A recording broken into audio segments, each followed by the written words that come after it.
Class 8 mathematics কোর্সে দেখি 10.1 এখানে এইটার চ্যাপ্টার রয়েছে ত্রৈরাসিক পদ্ধতি। এখানে আমাদের ত্রৈরাসিক পদ্ধতিতে সমাধান করতে হবে।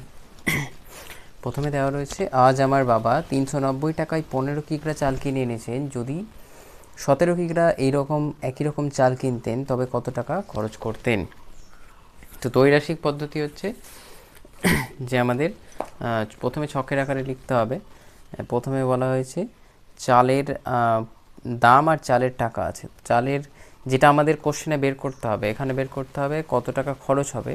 তাহলে প্রথমে আমরা চালের দামটা পরে লিখব, চালের দাম, আর এদিকে হবে আমাদের চালের পরিমাণ। চালের পরিমাণ আছে কিগ্রাতে।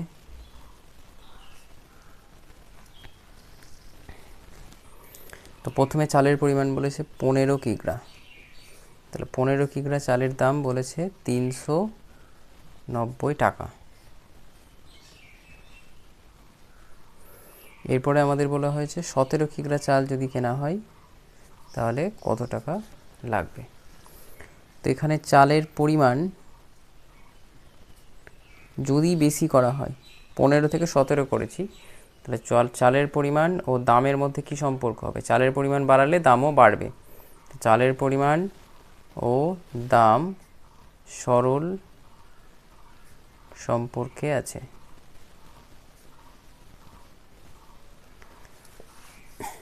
তাহলে সরল সম্পর্ক হলে সরল সমানুপাত হবে। এখানে সরল সমানুপাতটি হলো, সরল হলে 15:17 আর 390 জিজ্ঞাসা চিহ্ন। 15:17 চারটে ডট, মানে এটা সমানুপাতিক চিহ্ন, 390 জিজ্ঞাসা চিহ্ন। তাহলে এখানে আমাদের বের করতে হবে কোনটা? চালের দাম। তাহলে আমরা যদি নির্ণেয় চালের দাম বের করি,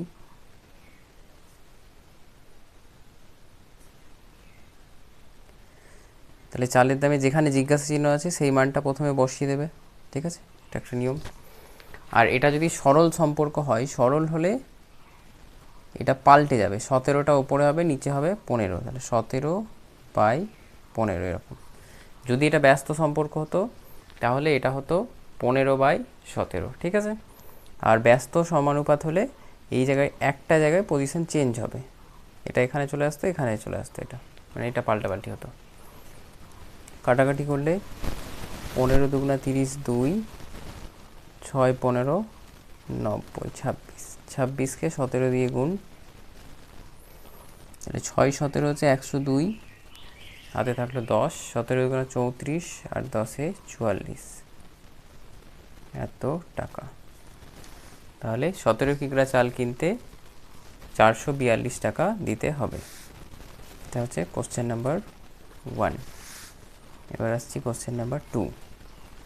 2তে কোশ্চেনে রয়েছে যে কাপড়ের অঙ্ক। 20 মিটার ছিট কাপড়ে একই মাপের 4টি জামা তৈরি করবেন। তাহলে একই রকম 12টি জামা তৈরি করতে হলে কত মিটার ছিট কাপড় দিতে হবে? কোশ্চেন নাম্বার 2তে বলা হয়েছে যে 20 মিটার ছিট কাপড়ে একই মাপের 4টি জামা তৈরি করবেন। তাহলে একই রকম 12টি জামা তৈরি করতে কত মিটার ছিট কাপড় লাগবে?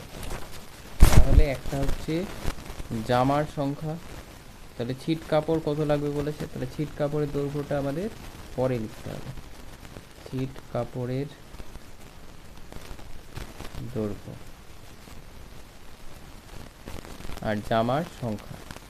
তাহলে প্রথমে জামা তৈরি হয়েছে কটা? 4টি জামা তৈরি হয়েছে। কত মিটার ছিট কাপড় দিয়ে? 20 মিটার ছিট কাপড় দিয়ে। এরপরে বলা হয়েছে 12টি যদি আমাদের জামা তৈরি করতে হয় তাহলে কত ছিট কাপড় লাগবে। তো জামার সংখ্যা ও কাপড়ের দৈর্ঘ্য সরল। জামার সংখ্যা যদি বাড়ানো হয় তাহলে অবশ্যই ছিট কাপড়ের দৈর্ঘ্য বাড়বে, তাহলে বাড়লে এটাও বাড়ছে, এটাও বাড়ছে, তাহলে সরল সম্পর্কে আছে। তাহলে এখানে সরল সমানুপাত কি হবে? সরল সমানুপাত 4:12 20:75। এখানে বের করতে হবে ছিট কাপড়ের দৈর্ঘ্য। ছিট কাপড়ের দৈর্ঘ্য সমান বলেছি, এই 20টা প্রথমে বসে যাবে, এখানে ক্যালকুলেশন করার নিয়মটা আছে। আর এটা যদি সরল সম্পর্ক হয় তাহলে উল্টে যাবে, 12টা উপরে যাবে, নিচে 4 আছে, তাহলে 4 দিয়ে কাটছে, 3 4 12, 3 20 60, 60 মিটার কাপড় লাগবে। নেক্সট কোশ্চেন নাম্বার 3, বকুলতলা গ্রামে একটি পুকুর কাটতে 30 জন লোকের 15 দিন সময় লেগেছে। যদি 25 জন লোক ওই পুকুর কাটতো তবে কত দিনে কাজ শেষ করতে পারতো? 30 জনের 15 দিন সময় লেগেছে, দিন চেয়েছে কত দিনে কাটতে পারবে যদি 25 হয়ে যায়। তাহলে প্রথমে হবে লোক সংখ্যা, কারণ লোক সংখ্যা দুটোই আছে, আর দিন সংখ্যাটা আমাদের একটা বের দিয়েছে, একটা বের করতে হবে। তাহলে প্রথমে বলেছে যে 30 জন লোক 15 দিনে পুকুর কাটতে পারে, তাহলে সেই লোক যদি কমিয়ে আমরা 25 করে দিই তাহলে সেটা কত দিনে কাটবে। তাহলে লোক সংখ্যা ও দিন সংখ্যা, যখনই কোনো লোক সংখ্যা ও দিন সংখ্যা রিলেশানে আমরা দেখব, মানে তাদের সম্পর্কে দেখব, সবসময় ব্যস্ত সম্পর্ক হবে, ব্যস্ত সম্পর্কে আছে লোক আর দিন। এটা সর্বদা মনে রাখবে যে লোক সংখ্যা এবং দিন সংখ্যা সর্বদাই ব্যস্ত সম্পর্কে থাকে। তাহলে ব্যস্ত সমানুপাতিক হলো,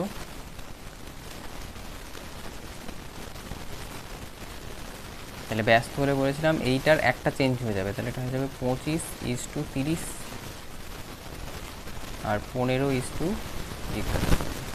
তাহলে আমাদের বের করতে হবে দিন সংখ্যা, অতএব নির্ণেয় দিন সংখ্যা সমান এই 15টা বসে যাবে, ব্যস্ত সম্পর্ক হলে এটা 30/15 হয়ে যাবে, এই 30/25 হয়ে যাবে, ঠিক আছে। সরল হলে এটা হতো 25/30, আর ব্যস্ত হলে এটা হবে 30/25, মানে ফার্স্টেরটা আগে বসে পরেরটা পরে বসে, মানে বাই, এই জায়গাটা একটা বাই চলে আসছে, 30/25 মনে রাখবে। সরল সম্পর্কে হয়ে যাবে 25/30, ব্যস্ততে হবে 30/25, কাটাকাটি করলে 5 দিয়ে 3, 5 দিয়ে 25, 5 5 25, 5 6 30, 3 6 18 দিন, 18 দিনে আমাদের এই কাজটা কমপ্লিট হবে।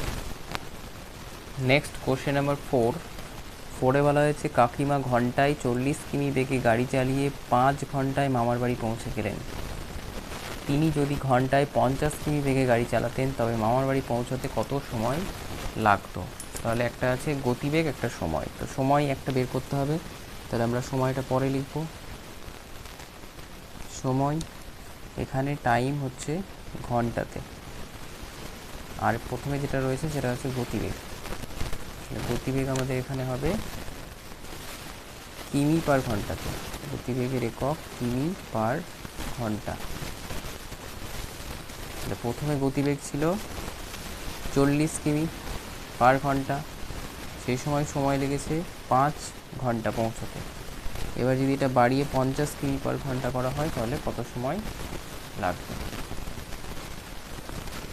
এখানে আমাদের দেখতে পাবো যে গতিবেগ যদি বাড়ানো হয়, গতিবেগ 40 থেকে 50 করা হয়েছে, তাহলে যত জোরে আমরা স্পিডে যাব তত তাড়াতাড়ি পৌঁছে যাব, মানে সময় কম লাগবে। তাহলে গতিবেগ দেখছি বাড়ছে, সময় কমবে, তাহলে একটা বাড়ছে একটা কমছে, মানে ব্যস্ত সম্পর্ক গতিবেগ ও সময় ব্যস্ত সম্পর্কে আছে। ব্যস্ত সমানুপাত কি হবে?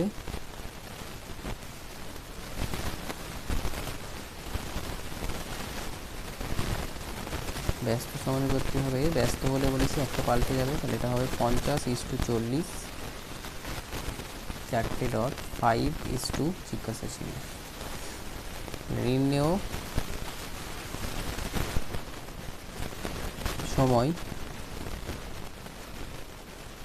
5 আগে বসে যাবে, নিয়ম 5, এটা ব্যস্ত সম্পর্ক মানে 40 বাই হয়ে যাবে 50, 0 0 কাটলো, 5 5 কেটে গেল, তাহলে হচ্ছে 4 ঘন্টা। তাহলে 40 কিমি পার ঘন্টা গতিবেগে গেলে 5 ঘন্টা সময় লেগেছিল, 50 কিমি পার ঘন্টা গতিবেগে গেলে 4 ঘন্টা সময় লাগবে। নেক্সট কোশ্চেন নাম্বার 5 বলা হয়েছে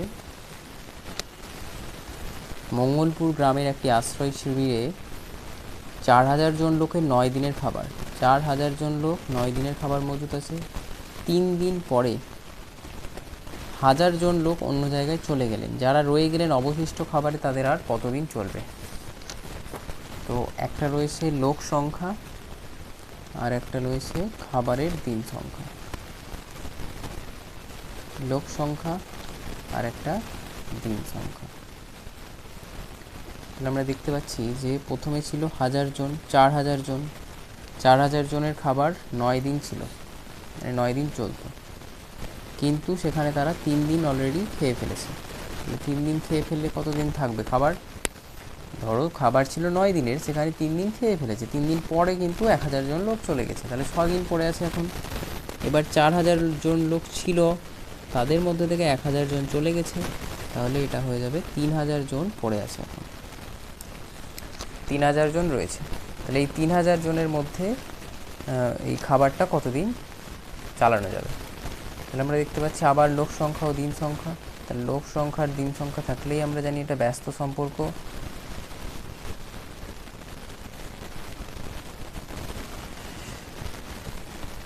তাহলে ব্যস্ত সমানুপাতটা হবে একটা পাল্টে দিতে হবে।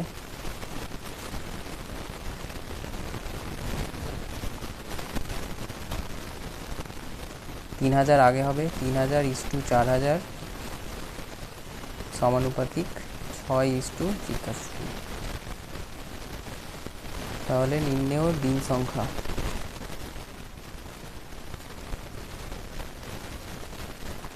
নির্ণেয় দিন সংখ্যা হচ্ছে যে এইটা আগে বসাতে বলেছি 6, আর এটা ব্যস্ত সম্পর্ক হলে 4000/3000। তাহলে এই 0 0 0 তিনটে 0 কেটে যাচ্ছে, 3 দিয়ে কাটলে 2, 4 2 8, 8 দিন। নেক্সট কোশ্চেন নাম্বার 6 বলেছে যে নসিবপুর গ্রামের একটি খামারের 42 জন সদস্য 24 দিনে খামারের সমস্ত জমি চাষ করতে পারে। 42 জন 24 দিনে করতে পারে, কিন্তু হঠাৎ 6 জন অসুস্থ হয়ে পড়ে, 6 জন কমে গেল কাজ করার, তাহলে চাষ করতে কত দিন সময় লাগবে? লোক সংখ্যা আর দিন সংখ্যা। আবার লোক সংখ্যা আর দিন সংখ্যা। তো প্রথমে লোক সংখ্যা ছিল 42 জন, তারা কাজ করতে পারতো 24 দিনে। এবার 42 থেকে 6 জন কমে গেছে, অসুস্থ হয়ে গেছে, 36 জনে কতদিন চলবে? আবার রয়েছে এখানে লোক সংখ্যা দিন সংখ্যা ব্যস্ত সম্পর্ক।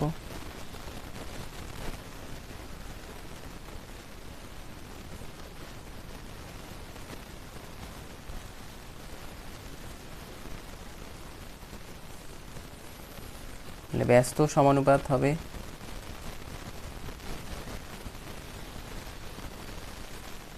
ব্যস্ত হলে 36 আগে হয়ে যাবে, 36:42 সমানুপাতিক 24 জিজ্ঞাসা চিহ্ন। আবার দিন সংখ্যা বের করতে হবে। নির্ণেয় দিন সংখ্যা 24 আগে বসবে, গুণ এটা ব্যস্ত বলে 42/36 হবে। তাহলে যদি আমরা কাটাকাটি করি, 6 দিয়ে 6 7 42, 6 6 36, 6 দিয়ে আবার 4 6 24, তাহলে 4 7 28 দিন সময় লাগবে। কোশ্চেন নাম্বার 7 বলেছে যে 1000টি যন্ত্রাংশ 16টি মেশিনে 27 দিন সময় লাগে তৈরি করতে। যদি ওই কারখানায় আরও 2টি মেশিন বসানো হয়, তাহলে একই সংখ্যক যন্ত্রাংশ তৈরি করতে কতদিন সময় লাগবে ত্রৈরাসিক পদ্ধতিতে বের করতে হবে। তো এই যে 1000 যন্ত্র, এখানেও 1000 যন্ত্র তৈরি করবে একই সংখ্যক যন্ত্রাংশ, তাহলে এই যন্ত্রাংশ সংখ্যাটা না লিখলে আমাদের হবে, ঠিক আছে? এখানে আমাদের যেটা লিখতে হবে মেশিনের সংখ্যা মেশিন সংখ্যা আর একদিকে হবে দিন সংখ্যা। মেশিন তৈরি করতে হবে। তাহলে মেশিন তৈরি করবে প্রথমে 16টি মেশিনে। 16টি মেশিন কী করবে? যন্ত্র তৈরি করবে। তাতে আমাদের দিন পড়ছে 27 দিন। এবার বলেছে আরও 2টি মেশিন যদি বসানো হয়, তাহলে মেশিন সংখ্যা যদি বাড়িয়ে দেওয়া হয়, 18 করে দেওয়া হয়, তাহলে কত দিন সময় লাগবে?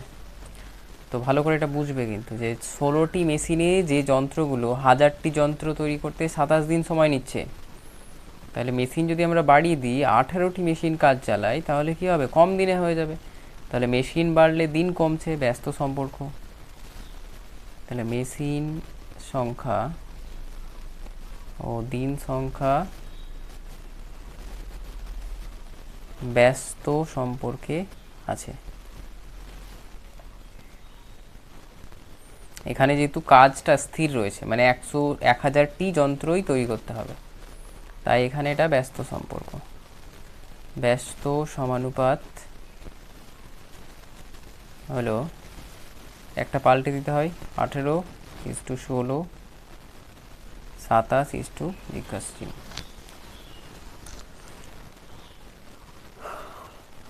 তাহলে বের করতে হবে নির্ণেয় দিন সংখ্যা।